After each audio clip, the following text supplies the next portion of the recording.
Hey guys, this is Dhruv Banerjee. Welcome to Motivational Dhruv. এটা financial এডুকেশনের third video. আগের দুটো ভিডিওর মধ্যে আমরা স্টক মার্কেট কি এবং স্টক মার্কেটে আমরা কিভাবে বিনিয়োগ করব সেই নিয়ে ভিডিও বানিয়েছিলাম। আজকের ভিডিওটি বেসিক্যালি সেই সব মানুষদের জন্য যারা ইনভেস্টমেন্টে ইন্টারেস্টেড রাখেন কিন্তু রিস্ক নিতে ভয় পান। মানে তারা ডিরেক্টলি ভাবে স্টক মার্কেটে ইনভেস্ট করতে চান না, তারা অন্য কোনো রাস্তা খোঁজার চেষ্টা করেন যেটা হয়তো ব্যাংকিং সেক্টর থেকে একটু বেশি মুনাফা দেবে, অথচ রিস্কও মডারেট থাকবে। তো তাদের জন্য আজকের ভিডিওটির মধ্যে আমরা ডিটেলে আলোচনা করব মিউচুয়াল ফান্ডস নিয়ে, যে মিউচুয়াল ফান্ডস কি, মিউচুয়াল ফান্ডসে কিভাবে ইনভেস্ট করবেন, মিউচুয়াল ফান্ডের রিস্ক কতটা, মিউচুয়াল ফান্ডে কত বছর ধরে ইনভেস্ট করতে হবে, মিউচুয়াল ফান্ডে কত টাকা ইনভেস্ট করতে হবে, সবকিছু। এবং তার সাথে সাথে রয়েছে আপনাদের জন্য একটা বোনাস গিফট। আপনারা যদি এখনো গ্রো অ্যাপটিকে ইনস্টল করে না থাকেন তাহলে ডেসক্রিপশনে লিংক থেকে গ্রো অ্যাপটিকে ইনস্টল করুন এবং ডিম্যাট এবং ট্রেডিং অ্যাকাউন্ট ওপেন করুন। তাহলেই আপনারা আমার তরফ থেকে 100 টাকার বোনাস পাবেন এবং এই 100 টাকা বোনাস নিয়ে আপনারা কিভাবে এসআইপি করে মান্থলি 100 টাকা দিয়ে মিউচুয়াল ফান্ড শুরু করতে পারবেন সেটা প্র্যাকটিক্যালি আমরা লাইভ ভাবে গ্রো অ্যাপে গিয়ে দেখাবো। তো জুড়ে থাকুন ভিডিওটির সাথে। ভিডিওটির শুরুতেই একটি ভিডিওটিকে লাইক করে দিন, আর আপনি চ্যানেলে যদি নতুন হয়ে থাকেন তাহলে চ্যানেলটিকে সাবস্ক্রাইব করে পাশের বেল আইকনটি প্রেস করে দিন, কারণ এই ধরনের ভ্যালুয়েবল কন্টেন্ট আমরা সবসময় প্রোভাইড করে থাকি। তো চলুন ভিডিওটিকে শুরু করা যাক। প্রথমে যে প্রশ্নটা হয় সেটা হচ্ছে মিউচুয়াল ফান্ড কি। হ্যাঁ, পরীক্ষার কোয়েশ্চেন অ্যান্সারের মতো উত্তর দেবো না, খুব সহজ ভাষায় যদি মিউচুয়াল ফান্ড কি বলতে হয় সেক্ষেত্রে হলো মিউচুয়াল ফান্ড হলো জাস্ট একটা ফান্ড যেখানে একজন ফান্ড ম্যানেজার থাকেন যিনি ফান্ডটিকে ম্যানেজ করেন এবং অনেকগুলি শেয়ারস বা স্টকস বা বন্ডস বা সিকিউরিটিসকে কালেক্ট করে একটা ইনভেস্টমেন্ট পুল বানানো। জলবৎ তরলংভাবে যদি এক কথায় বলি তাহলে মিউচুয়াল ফান্ড হলো যে আপনারা যখন শেয়ার মার্কেটে ইনভেস্ট করেন তখন জাস্ট একটা শেয়ারে আপনারা ইনভেস্ট করে থাকেন। এখানে মিউচুয়াল ফান্ড মানে হলো আপনারা অনেকগুলো শেয়ারসে বা বন্ডসে বা সিকিউরিটিসে একবারে ইনভেস্টমেন্ট করবেন এবং আপনার ইনভেস্ট করা টাকাটা অনেকগুলি শেয়ারস, বন্ডস বা সিকিউরিটিজের মধ্যে ডিভাইডেড হয়ে যাবে। তো একটা উদাহরণ নিয়ে দেখা যাক। এ নামক মিউচুয়াল ফান্ড আছে এবং বিসিডি হলো স্টকস বা শেয়ারস বা বন্ডস। এবার এ নামক মিউচুয়াল ফান্ডে আপনি যদি 100 টাকা ইনভেস্ট করেন তাহলে আপনার 100 টাকাটা বিসিডি কোম্পানি স্টকস বা শেয়ারস বা বন্ডস এর মধ্যে ডিভাইডেড হয়ে যাবে। দ্বিতীয় প্রশ্ন হলো যে মিউচুয়াল ফান্ডের রিস্ক কতটা। তো আগের কথাটা বোঝা গেল যে মিউচুয়াল ফান্ড কি, এবার দেখা যাক যে মিউচুয়াল ফান্ডের রিস্ক কতখানি থাকে। রিস্ক বোঝার আগে আপনাদেরকে এটা বুঝতে হবে যে মিউচুয়াল ফান্ডটা কোন কোন কোম্পানিতে ইনভেস্টেড হচ্ছে। মানে মিউচুয়াল ফান্ডটা কি ইকুইটি ফান্ড নাকি ডেপ্ট ফান্ড নাকি অন্যান্য কোনো কিছু। একটা এক্সাম্পল নিয়ে দেখা যাক যে মিউচুয়াল ফান্ডটা হলো ইকুইটি ফান্ড, মানে ডিরেক্টলি ভাবে স্টকসে ইনভেস্টেড হবে। স্টকসে ইনভেস্ট হবে তার মানে হলো যে আপনি যে টাকাটা দেবেন সেই টাকাটা সেই কোম্পানি ডিরেক্টলি ভাবে স্টক মার্কেটে ইনভেস্ট করবে এবং আমাদেরকে এটা দেখতে হবে যে সেই কোম্পানিটা কোন কোন স্টকসকে হোল্ড করে রাখছে, মানে কোন কোন স্টকসে সেই কোম্পানিটা ইনভেস্ট করছে। এবার যদি একটা মিউচুয়াল ফান্ডে এক্সাম্পল নিই যে 100টা স্টকস হাই রিস্ক এবং হাই রিটার্ন হবে, তাহলে আপনার কমন বুদ্ধিতে বলুন যে মিউচুয়াল ফান্ডটা কি রকমের হবে। হ্যাঁ, মিউচুয়াল ফান্ডটাও হাই রিস্ক হবে। তো এই রিস্ক কত বা সাধারণ মানুষ তো বোঝে না যে কোন স্টকসের রিস্ক আছে বা কোন স্টকসের লো রিস্ক। এটা বোঝানোর জন্য মিউচুয়াল ফান্ডের রিস্ক ও মিটার বানানো হয়েছে, যেটার দ্বারা আপনি বুঝতে পারবেন যে মিউচুয়াল ফান্ডের রিস্ক কতখানি আছে। এরপরে প্রশ্ন হলো যে মিউচুয়াল ফান্ড রিস্ক ও মিটার এবং ক্যাটেগরিজ। মিউচুয়াল ফান্ডের রিস্ক 5 রকমের হয়ে থাকে: লো, মডারেট হাই এবং হাই। এই ছবিটির মধ্যে আপনারা দেখতে পাবেন যে মিউচুয়াল ফান্ডের রিস্ক কতখানি আছে। যখন মিউচুয়াল ফান্ডে কাঁটাটা লো এর দিকে আছে তার মানে লো রিস্ক এবং লো রিটার্ন। যখন রিস্ক মিটারে কাঁটাটা মডারেট লোতে আছে তার মানে মডারেট রিস্ক এবং মডারেট রিটার্ন। সেরকম লো এর থেকে হাই রিটার্ন। মডারেট মানে না লো না হাই, দেন মডারেট হাই মানে রিস্কও হাই, রিটার্নও একটু হাই, এবং ফাইনালি হাই মানে হচ্ছে হাই রিস্ক হাই রিটার্ন। আপনারা এই রিস্ক মিটারের ছবিটির মধ্যে দেখতে পাচ্ছেন যে রিস্ক মিটারের রিস্ক অনুযায়ী কালারে চেঞ্জ হয়েছে। যখন লো রিস্কে আছে তখন গ্রিন কালার এবং যখন হাই রিস্কে গেছে তখন রেড কালার। এবার আমরা দেখবো যে মিউচুয়াল ফান্ডে এনএভি গ্রাফ কি। মিউচুয়াল ফান্ডে এনএভি গ্রাফ মানে হলো নেট অ্যাসেট ভ্যালু, যেটা ডেসক্রাইব করে যে মিউচুয়াল ফান্ডটার বছরের পর বছর ধরে পারফরমেন্স কেমন ছিল। মিউচুয়াল ফান্ডের গ্রাফ সাধারণতভাবে প্রাইসে দেখানো হয় না, পার্সেন্টেজ করে দেখানো হয়। বছরের পর বছর ধরে কত পার্সেন্ট রিটার্ন দিয়েছে তা আপনি খুব সহজেই দেখতে পারেন। মিউচুয়াল ফান্ডে ইনভেস্ট করা কি সিকিউর? মিউচুয়াল ফান্ডসও স্টক মার্কেটের মতো সেবি দ্বারা নিয়ন্ত্রিত, security and exchange board of India. তাছাড়াও association of mutual funds in India AMFI এর আন্ডারে পড়ে। মিউচুয়াল ফান্ড এক কথায় রিস্ক ফ্রি। আপনার মানি নিয়ে চিন্তার কোনো কারণই নেই আপনি যদি সঠিক জায়গায় এবং সঠিক সময়ের জন্য ইনভেস্ট করে থাকেন। মিউচুয়াল ফান্ডে ভয় পাওয়ার কারণ হলো অনেক সময় আপনারা টিভি অ্যাডসের মধ্যে এই অডিওটা শুনে থাকেন। म्यूचुअल फंड निवेश बाजार जोखिमों के अधीन है। योजना से जुड़े सभी दस्तावेजों को ध्यान से पढ़ें। এই কথাটি বলার কারণ হলো অনেক মিউচুয়াল ফান্ডই অনেক ধরনের রুলস এবং রেগুলেশনস দিয়ে থাকে। যে মিউচুয়াল ফান্ডে আপনি এক্স টাইম পিরিয়ড পর্যন্ত টাকা তুলতে পারবেন না, সেটাকে অনেক সময় এক্সিট লোডও বলে। আমরা যখন প্র্যাকটিক্যালি মিউচুয়াল ফান্ডে ইনভেস্ট করব তখন এটাকে দেখব। সেক্ষেত্রে মানুষ ভয় পেয়ে যান এবং ভয় ছড়াতে থাকেন। তো এবার দেখা যাক যে আমরা মিউচুয়াল ফান্ডে কিভাবে ইনভেস্ট করব। তো এই মিউচুয়াল ফান্ডে ইনভেস্ট দু রকম ভাবে করা যায়। প্রথমত হলো এসআইপি থ্রু এবং দ্বিতীয়ত হলো ওয়ান টাইম ইনভেস্টমেন্ট। এসআইপি মানে হলো সিস্টেমেটিক্যালি ইনভেস্টমেন্ট প্ল্যান, মানে আপনি যদি একটা পার্টিকুলার ডেটে প্রতি মাসে এক্স অ্যামাউন্ট টাকা ইনভেস্ট করতে চান, সেক্ষেত্রে এসআইপি থ্রু ইনভেস্ট করতে হবে।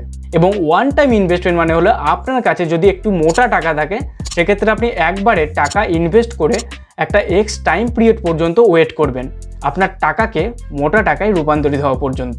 আমরা এই ইনভেস্টমেন্টটা শুরু করব এসআইপি থ্রু দিয়ে, মানে আমরা জাস্ট 100 টাকা দিয়ে প্রতি মাসে এসআইপি থ্রু ইনভেস্ট করব এবং কম করে 5 বছরের জন্য আমরা ইনভেস্ট করে যাব। তো চলুন প্র্যাকটিক্যালি আমরা কিভাবে গ্রো অ্যাপের মাধ্যমে ইনভেস্ট করব সেটা জেনে নিই। যারা এখনো পর্যন্ত গ্রো অ্যাপটিকে ইনস্টল করেনি, তারা ডেসক্রিপশনে লিঙ্ক থেকে গ্রো অ্যাপটিকে ইনস্টল করুন এবং আমার তরফ থেকে 100 টাকা বোনাস পান, যে 100 টাকা দিয়ে আপনারা মান্থলি এসআইপি শুরু করতে পারবেন। তো গাইস, চলে এসেছি আমরা গ্রো অ্যাপের মোবাইল ফোন ড্যাশবোর্ডে এবং এখানে আপনি যদি ডিসক্রিপশনের লিঙ্ক থেকে গ্রো অ্যাপটিকে ইনস্টল করেন এবং ডিম্যাট এবং ট্রেডিং অ্যাকাউন্ট ওপেন করেন, সেক্ষেত্রে আপনারা 100 টাকা বোনাস পাবেন এবং সেটাই দেখতে পাচ্ছেন আমার গ্রো ব্যালেন্সের মধ্যে রয়েছে। তো এই 100 টাকা দিয়ে আমরা আজকে মিউচুয়াল ফান্ডের এসআইপিটা শুরু করব। তো প্রথমে ড্যাশবোর্ডটা দেখতে কিছুটা এই ধরনের হয়। এখানে প্রথমে নিফটি সেন্সেক্স থাকে এবং এই নিফটি সেন্সেক্স কী সেটা আমরা আগের ভিডিওতে বলেছি। আপনারা ডেসক্রিপশনের লিঙ্ক থেকে আগের ভিডিওটি চেক করতে পারেন। তো গ্রো অ্যাপের আরও অনেক কিছু রয়েছে, টপ গেনার, স্টক নিউজ। আমরা এখন স্টকসে ক্লিক করে আছি। তো আমরা মিউচুয়াল ফান্ডে ট্যাপ করব। তো মিউচুয়াল ফান্ডে ট্যাপ করলাম এবং এই দেখুন প্রথমে আছে ICICI prudential technology growth plan, এরকমভাবে কিছু পপুলার প্ল্যান রয়েছে। এবং দেখুন কালেকশনের মধ্যে high return, tax saving, better than FD, top companies, SIP with 500। তো এই ধরনের কিছু কিছু মিউচুয়াল ফান্ড রয়েছে। আমরা সব কিছুর ডেপথে গিয়ে এখন দেখবো না, আমরা জাস্ট কীভাবে আমরা প্রথম জীবনের এসআইপিটা শুরু করতে চাই সেটা আমরা করব। তো আমরা ট্যাপ করলাম আইসিআইসিআই টেকনোলজি ডিরেক্ট ফান্ডে, ICICI prudential technology direct plan গ্রোথে।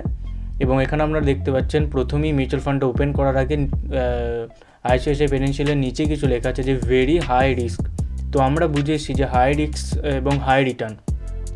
তো এই মিউচুয়াল ফান্ডটা হাই রিস্ক এবং হাই রিটার্নের ক্যাটাগরিতে পড়বে এবং এটা ইকুইটি ফান্ড। ইকুইটি ফান্ড মানে হচ্ছে এই মিউচুয়াল ফান্ডটা যে স্টক যে কোম্পানিগুলোকে হোল্ড করে আছে, তো এই মিউচুয়াল ফান্ডে আপনি যখনই টাকা ইনভেস্ট করবেন সেই পুরো টাকাটাই স্টক মার্কেটে লাগবে।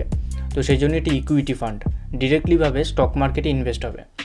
তো আপনারা দেখতে পাচ্ছেন যদি আমরা একটু নিচের দিকে যাই, সেক্ষেত্রে তো আপনারা দেখতে পাচ্ছেন এনএভি গ্রাফ। প্রথমে এনএভি গ্রাফ যদি বলি, আমরা এক মাসে দেখব রিটার্নটা 5.88% এক মাসে রিটার্ন দিয়েছে। আমরা যদি 6 মাসে রিটার্ন দেখি, সেক্ষেত্রে 32.67, এবং এক বছরের যদি দেখি, 3 বছরের যদি দেখি এবং 5 বছরের যদি দেখি, এবং সর্বোচ্চ আমরা যদি দেখি যে 28.76% অ্যানুয়াল রিটার্ন দিয়েছে। প্রতি বছরে 28.76% রিটার্ন দিয়েছে, ভাবতে পারছেন? তো কোনো ব্যাংক বা কোনো রকম কোনো সেক্টর এটা পারে না এত রিটার্ন দিতে, একমাত্র স্টক মার্কেট ছাড়া। কোনো স্টকসে আপনি যদি ইনভেস্ট করেন, তো আমরা দেখতে পাচ্ছি যে এখানে কিছু কিছু কথা আছে, যেমন এনএভি প্রাইস কত কি উঠেছে না উঠেছে, মিনিমাম এসআইপি। তো আমরা এই মিউচুয়াল ফান্ডটাতে 100 টাকা দিয়ে জাস্ট ইনভেস্ট করা শুরু করতে পারবো। এবং এখানে ফান্ড সাইজ দেখা আছে, এখানে এসআইপি মান্থলি অর্ডার দেওয়া আছে। এসআইপি অর্ডারটা বেশি আছে 85.46%, ওয়ান টাইম অর্ডারটা একটু কম আছে, কারণ ওয়ান টাইম মানুষ খুব একটা দেয় না। এরপর হচ্ছে খুব ইন্টারেস্টিং, সেটা হচ্ছে যে রিটার্ন ক্যালকুলেটর। এখানে আপনারা 500 টাকা দিয়ে যদি প্রতি মাসে ইনভেস্ট করেন এবং 1 বছরের জন্য, সেক্ষেত্রে আপনার টোটাল ইনভেস্ট করছেন 30,000 টাকা। আপনারা যদি 5 বছরে ইনভেস্ট করেন, সেক্ষেত্রে আপনারা 30,000 টাকা ইনভেস্ট করছেন এবং 87,363 টাকা আপনারা পাচ্ছেন জাস্ট 5 বছরে 500 টাকা করে ইনভেস্ট করে, বুঝতে পারছেন? তো আপনারা যদি অ্যামাউন্ট বাড়ান, আপনারা যদি 5,000 টাকা প্রতি মাসে ইনভেস্ট করেন, সেক্ষেত্রে 5 বছরের মধ্যে আপনারা 3 লাখ টাকা ইনভেস্ট করবেন এবং 8,73,634 টাকা আপনারা পাবেন, ভাবতে পারছেন? ইনভেস্টেড অ্যামাউন্টটা কত কম এবং কতটা রিটার্ন। এরপরে হচ্ছে হোল্ডিংস মানে হচ্ছে যে এই কোম্পানিটা পুরো যেহেতু ইকুইটি ফান্ড, তো সেক্ষেত্রে ডিরেক্টলিভাবে স্টক মার্কেটে ইনভেস্ট হচ্ছে। তো 44টা হোল্ডিংস আছে এই কোম্পানিটার এবং 10টা হোল্ডিংস দেখানো হয়েছে, তার মধ্যে Infosys, Tata consultancy services, tech Mahindra, HCL, Wipro, Bharti Airtel, Cognizant. তো মানে সমস্ত রকমের টপ টেকনোলজিক্যাল ফান্ডগুলোকে এরা হোল্ড করে রয়েছে, তার জন্য এটা টেকনোলজিক্যাল ফান্ড। এবং আপনারা দেখতে পাচ্ছেন যে এই কোম্পানিতে এরা হোল্ড করে আছে। এবার আমরা যদি দেখি প্রো অ্যান্ড কনস, তো প্রো অ্যান্ড কনসের মধ্যে যদি দেখি যে 3 বছর এবং 5 বছর আপনারা যদি হায়ার রিটার্ন দেন অ্যাভারেজ, একটা ভালো দিক এটার এই মিউচুয়াল ফান্ডে ইনভেস্ট করা, সেটা হচ্ছে 3 বছর বা 5 বছর যদি আপনারা এটাতে ইনভেস্ট করেন সেক্ষেত্রে হায়ার মানে আপনি অনেক রিটার্নটা বেশি পাবেন। এবং আরও এখানে অনেক কিছু আছে, সমস্তটার দেখতে গেলে এখন আপনারা বুঝতে পারবেন। এখানে কনস দেওয়া আছে 1 বছর যদি আপনারা রিটার্ন দেখেন সেক্ষেত্রে একটু কম অন্যান্য ফান্ডের তুলনায়। তো এটা ঠিক যে আমরা 1 বছরের যদি রিটার্ন দেখেন সেক্ষেত্রে কম, কিন্তু আপনারা যদি 5 বছর কম করে রিটার্ন দেখেন, তো 5 বছরে আপনারা যদি ইনভেস্ট করেন সেটার অনেকটাই বেনিফিট। এরপরে মেন যেটা সেটা হচ্ছে যে expense ratio, exit load and tax. তো এই এক্সিট লোডটা হচ্ছে সব থেকে ভাইটাল জিনিস মিউচুয়াল ফান্ডের। তো এখানে আমরা ট্যাপ করব। আপনারা ভিডিওটির মধ্যে যে অ্যাডটা দেখলেন সেটা হচ্ছে এটা রিলেটেড। তো এখানে দেখুন এক্সিট লোড, প্রথমে দেখছি এক্সপেন্স রেশিও, এটা 0.81%। জিএসটি লাগবেই, কিছু করার নেই। আপনারা যখন মিউচুয়াল ফান্ডটাকে কিনবেন তো সেক্ষেত্রে জিএসটি তো লাগবেই, ওটা ইনক্লুডেড হয়ে থাকবে, আপনাকে হিসাব করতে হবে না। এক্সিট লোড মানে হচ্ছে exit load of 1% if redeemed within 15 days। মানে আপনার 15 দিনের মধ্যে যদি ফান্ড থেকে বেরিয়ে আসতে চান সেক্ষেত্রে এক্সিট লোড 1% লাগবে। তো এক্সিট লোডের ক্ষেত্রে অনেক ফান্ডের ক্ষেত্রে কীরকম হয় যে এক্সিট লোড কী হয়, অনেক সময় ক্লোজ এন্ডেড মিউচুয়াল ফান্ড হয় অনেক মিউচুয়াল ফান্ড। তো এই টার্মটা দেখে রাখবেন যে ক্লোজ এন্ডেড নাকি ওপেন এন্ডেড। যদি ওপেন এন্ডেড হয় তার মানে আপনি যে কোনো সময় বেরিয়ে আসতে পারবেন মিউচুয়াল ফান্ডটা থেকে। যেহেতু এটা ওপেন এন্ডেড, আপনারা এই মিউচুয়াল ফান্ডটা থেকে যে কোনো সময় বেরিয়ে আসতে পারবেন। এরপরে দেখুন ট্যাক্সের ব্যাপার রয়েছে। ট্যাক্সের মধ্যে রয়েছে এখানে 15% অ্যানুয়াল রিটার্নস আর taxed if you redeem before 1 year। মানে 1 বছরের মধ্যে আপনারা যদি মিউচুয়াল ফান্ড থেকে বেরিয়ে আসতে চান সেক্ষেত্রে 15% ট্যাক্স লাগবে আপনার প্রফিটের ওপর। এটা মাথায় রাখেন, প্রফিটের ওপর সবসময় ট্যাক্স লাগে। আপনি যদি 1 বছরের বেশি যদি মিউচুয়াল ফান্ডটা থেকে থাকেন, মানে 2 বছর 5 বছর পর যদি বেরিয়ে আসেন সেক্ষেত্রে আপনার যদি 1 লাখ টাকার বেশি আপনার প্রফিট হয় সেক্ষেত্রে ফিনান্সিয়াল ইয়ারে আপনার 10% করে ট্যাক্স লাগবে, যেটা কিছু করার নেই, ট্যাক্স আমাদের দিতেই হবে। এখানে আপনারা ফান্ড ম্যানেজার দেখতে পারেন। ফান্ড ম্যানেজারের মধ্যে কারা ফান্ডটাকে ম্যানেজ করছে, তো এখানে দেখুন নামটা আপনারা চাইলে পড়তে পারেন। তাছাড়াও আরও অনেক কিছু রয়েছে এখানে, আপনারা পড়তে পারেন। তো আমরা চলে আসছি একদম ডাইরেক্ট মিউচুয়াল ফান্ডের ওপর। এখানে আমরা দেখিয়ে নিয়েছি যে মিউচুয়াল ফান্ডের রিটার্ন কীরকম আছে এবং এটা প্রথমেই high risk high return mutual fund. তো সেই অনুযায়ী রিস্ক নিয়ে যদি আপনারা ইনভেস্ট করতে চান সেক্ষেত্রে এই মিউচুয়াল ফান্ডের সাথে ইনভেস্ট করুন। আমরা জাস্ট প্রথমেই ডিসক্লেমার দিয়ে দিয়েছি যে এই মিউচুয়াল ফান্ডটা কোনো মতোই রেকমেন্ডেশনের মধ্যে পড়ে না। আমরা কোনো দিনই কোনো মিউচুয়াল ফান্ড বা কোনো স্টকস বা কোনো কিছুতে আমরা রেকমেন্ডেড করি না।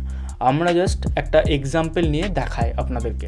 তো এই মিউচুয়াল ফান্ডটা কেন দেখালাম, নাম্বার 1 হচ্ছে এটা প্রথমেই এসছে, আমাকে বেশি খুঁজতে হয়নি। নাম্বার 2 হচ্ছে প্রথমেই এসছে, মজা আয়া। এখানে আমরা দেখতে পাচ্ছেন যে এখানে 1 টাইম ইনভেস্টমেন্ট এবং এসআইপি। তো আমরা এসআইপিতে ট্যাপ করলাম এবং এখানে আমরা অ্যামাউন্টটা লিখবো 100 টাকা, 100। তো এখানে দেখুন ইউজ গ্রো ব্যালেন্স দেখাচ্ছে আপনার কত টাকা আছে। তো আপনারা যদি সাইন আপ করে থাকেন 100 টাকা আছে। আমরা ডেটে ট্যাপ করলাম, এসআইপি ডেট। আমরা এখানে এসআইপি ডেট যে কোনো দিন সিলেক্ট করতে, আমরা 21 তারিখ সিলেক্ট করতে পারি মাসের কোন দিনে মানে আপনার অ্যাকাউন্ট থেকে টাকাটা কাটা হবে। তো 21 তারিখে রেখে দিলাম আমরা। এবার আমরা ইনভেস্ট নাওতে ক্লিক করব। এই দেখুন প্রসেসিং হচ্ছে। ইনভেস্ট নাওতে ক্লিক করার পর অর্ডার দেওয়ার মতো, পার্সেল কেনার মতো। তো এখানে সেট অটোপে মানে হচ্ছে যে আপনারা যখনই মিউচুয়াল ফান্ডে এসআইপি শুরু করবেন সেক্ষেত্রে কী হয়, আপনার গ্রো ব্যালেন্স থেকে মানে ডিম্যাট অ্যাকাউন্টে যে ব্যালেন্সটা থাকে সেক্ষেত্রে টাকাটা কাটে। তো আপনার গ্রো ব্যালেন্সের মধ্যে 100 টাকা আছে, তো সেই 100 টাকা থেকে কাটবে। এবার আপনার যদি গ্রো ব্যালেন্সের টাকা না থাকে সেক্ষেত্রে মানে মিউচুয়াল ফান্ডটা কীভাবে চলবে, এসআইপিটা কীভাবে হবে। তো সেই জন্যই এটা অটো পে করা হয়। অটোপে মানে হচ্ছে যে এই দেখুন এখানে সেট আপ অটোপেতে যদি আমরা ক্লিক করি সেক্ষেত্রে কী দেখায় দেখুন, এই দেখুন অটোপেতে যখনই ক্লিক করলাম তখনই একটা মেসেজ চলে এলো যে এসআইপি আমার হয়ে গেছে, একটা ইমেল চলে এলো যে আমার এসআইপি স্টার্ট হয়ে গেছে, এবং এখানে অটোপেতে একটা ফর্ম ডাউনলোড করার জন্য দিচ্ছে, যে ফর্মটা দেখতে কিছুটা এই ধরনের। তো এটাকে আপনাকে ফিজিক্যালি ফর্মটাকে ডাউনলোড করতে হবে এবং এটাকে প্রিন্ট আউট বের করতে হবে। প্রিন্ট আউট বের করে আপনাকে ফিল আপ করতে হবে, ফিল আপ করে আপলোড করতে হবে। তো তাহলে কী হবে, আপনার ব্যাঙ্ক অ্যাকাউন্ট থেকে অমুক ডেটেতে যে ডেটটা আপনি সিলেক্ট করে রেখেছেন সেই ডেট থেকে টাকাটা কেটে অটোমেটিক্যালি আপনার এসআইপিটা চালু থাকবে। তো আমরা এখন যাচ্ছি না অটোপে কীভাবে করতে হয় না করতে হয়। তো আমরা ব্যাক করে চলে এলাম, এখানে ইয়োর ইনভেস্টমেন্ট পার্টিশিয়ালি কমপ্লিট। তো এখানে দেখাচ্ছে সেটা অটোপে বারবার, কারণ ওরা চায় সবসময় যে ব্যাঙ্ক থেকে আপনার টাকাটা মানে মিউচুয়াল ফান্ডে ডিরেক্ট ইনভেস্ট হোক, আপনি যাতে ভুলে না যান, এটা হচ্ছে মেন উদ্দেশ্য। তো যাই হোক, আমরা চলে এসেছি ড্যাশবোর্ডের মধ্যে। এখানে দেখুন অর্ডার ইন প্রোগ্রেস লেখা আছে 100 টাকা, কারণ আমরা আজকের দিনটা হচ্ছে সানডে। তো সানডেতে মিউচুয়াল ফান্ড বন্ধ থাকে, তো সানডেতে স্টক মার্কেট বন্ধ থাকে। তো তার জন্য আজকে আমরা অর্ডার দিয়ে দিয়েছি, অর্ডার আমাদের হয়ে গেছে। যখন স্টক মার্কেট কালকে ওপেন হবে সোমবার, তখনই এটা মিউচুয়াল ফান্ডটা অ্যাক্টিভেট হয়ে যাবে, আপনার এসআইপিটা অ্যাক্টিভেট হয়ে যাবে এবং মিউচুয়াল ফান্ডের মধ্যে ডিরেক্টলিভাবে ইনভেস্টেড হয়ে যাবে। তো আজকের ভিডিওটি এই পর্যন্তই থাকলো। গ্রো অ্যাপটিকে আপনারা যদি এখন ইনস্টল করে না থাকেন তাহলে ডেসক্রিপশনের লিঙ্ক থেকে ইনস্টল করে নিন এবং 100 টাকা দিয়ে আপনার জীবনের প্রথম এসআইপি শুরু করুন। কোনো জায়গায় বুঝতে অসুবিধা হলে কমেন্টের মধ্যে লিখে জানাবেন। আর আপনি যদি চ্যানেলে নতুন হয়ে থাকেন তাহলে চ্যানেলটিকে সাবস্ক্রাইব করে পাশের বেল আইকনটিতে প্রেস করে দিন। অনেক ধন্যবাদ, দেখা হচ্ছে পরের ভিডিওতে।